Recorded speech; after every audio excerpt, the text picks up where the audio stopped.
तो वहीं आम आदमी पार्टी की तरफ से दिल्ली सरकार में मंत्री सौरभ भारद्वाज प्रेस कॉन्फ्रेंस कर रहे हैं। 3 अक्टूबर को एलजी साहब के पास जाएंगे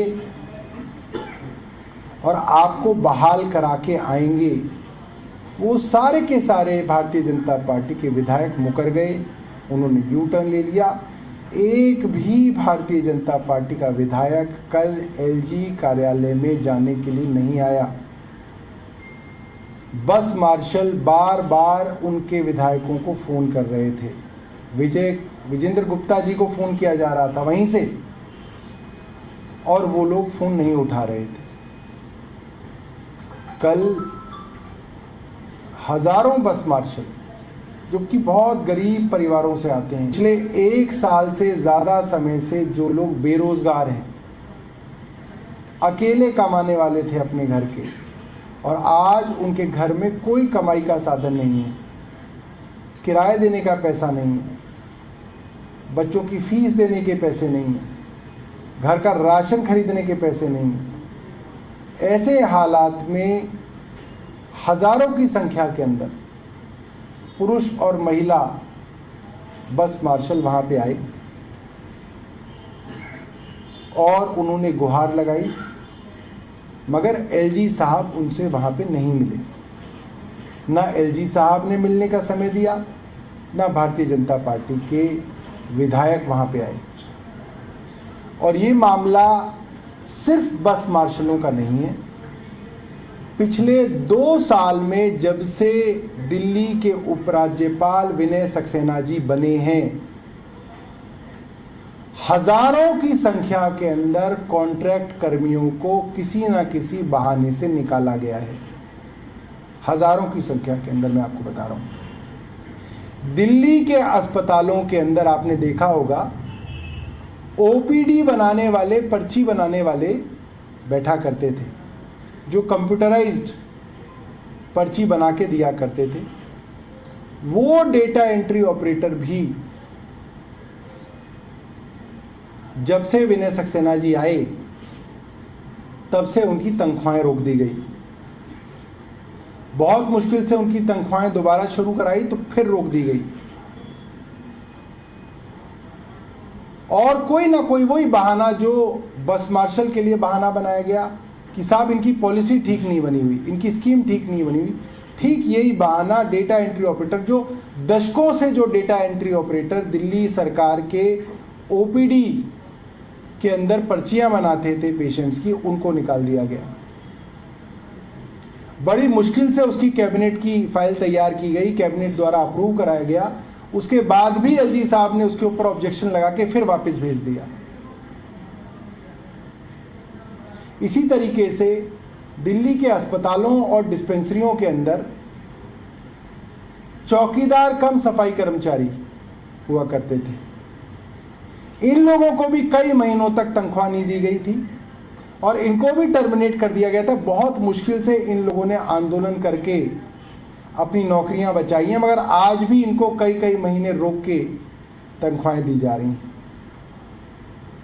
इसी तरीके से एलएनजेपी हॉस्पिटल के अंदर कोरोना के दौरान करीब 150 नर्सिंग ऑर्डरलीज, एनओज लगाए गए थे, उनको भी इसी तरीके से निकाल दिया गया, बेरोजगार कर दिया गया। हर एक मौके पे जहां मौका मिलता है, दिल्ली सरकार के अंदर इन गरीब कॉन्ट्रैक्चुअल कर्मचारियों को निकालने का काम चल रहा है। ये पूरी दिल्ली का हाल है, हर जगह दिल्ली सरकार के अंदर ही किया जा रहा है। और हजारों की संख्या के अंदर लोगों को बेरोजगार किया गया है, हजारों की संख्या के अंदर।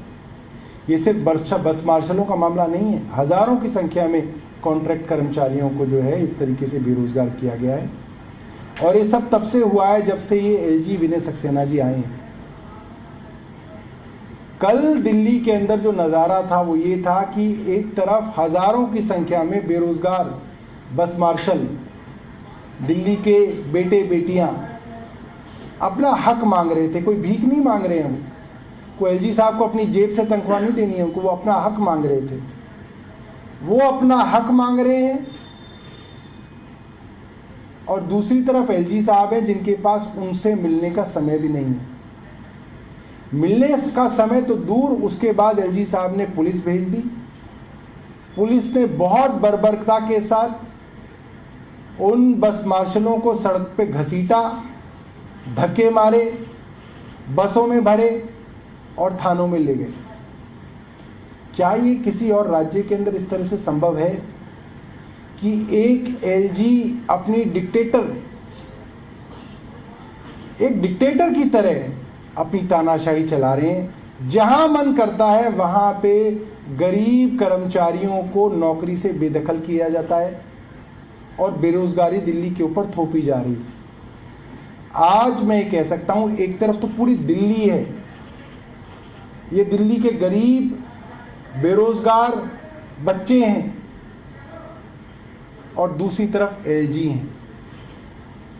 आज दिल्ली के अंदर दिल्ली बनाम एलजी, आज पूरी दिल्ली के अंदर ये माहौल है। एक तरफ सारी दिल्ली खड़ी है, एक तरफ उपराज्यपाल विनय सक्सेना खड़े हैं, और आने वाले समय में आप देखेंगे दिल्ली बनाम एलजी में दिल्ली जीतेगी, एलजी हारेंगे। ये होगा, एलजी को हारना पड़ेगा और दिल्ली जीतेगी। ये चाहे कितनी भी कोशिश कर लें, कितने भी षड्यंत्र कर लें, कितनी भी यातनाएं दे दें, अंततः दिल्ली बनाम एलजी की जंग में दिल्ली जीतेगी और एलजी हारेंगे। कोई आपका प्रश्न है तो पूछ सकते हैं। ट्वीट आया, उन्होंने आपका जब डिटेंशन हुआ उसके बाद उन्होंने ट्वीट किया था कि ये बस दिखावा है, आप दिखा रहे हैं कि आप उनके साथ हैं, अगर आप इनके साथ हैं तो आपकी सीएम आतिशी एक ऑर्डर इशू कर सकते हैं, इसे लेकर एलजी उसे अप्रूव कर। भैया हम दिखा रहे हैं, आप भी दिखा लेते। आपको तो फोन कर रहे हैं वो बार बार कि आप भी आ जाओ, आप भी दिखा लो ना, आप क्यों नहीं कर लेते थोड़ा दिखावा? आप भी जरा पुलिस से कहो कि आपको भी घसीटे सड़क पे, जैसे मुझे घसीटा गया। क्यों नहीं घसीटा जा रहा विजेंद्र गुप्ता को? विजेंद्र गुप्ता क्यों नहीं थे एलजी के घर के बाहर? विजेंद्र गुप्ता की पार्टी का कोई भारतीय जनता पार्टी का विधायक क्यों नहीं था? और आतिशी क्या, उससे पहले भी कई बार चिट्ठी लिखी जा चुकी है। आतिशी तो चिट्ठी लिख चुकी है, पिछले महीने ही चिट्ठी लिख चुके हैं कि इनको बहाल किया जाए।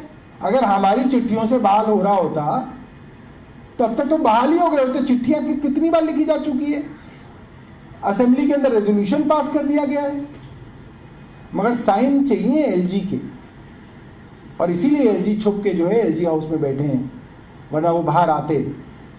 हमसे जहां पे साइन चाहिए विजेंद्र गुप्ता को फिर चुनौती दे रहे हैं हमसे जहां साइन चाहिए विजेंद्र गुप्ता ले आए वो कागज, हम उस पर साइन कर देंगे।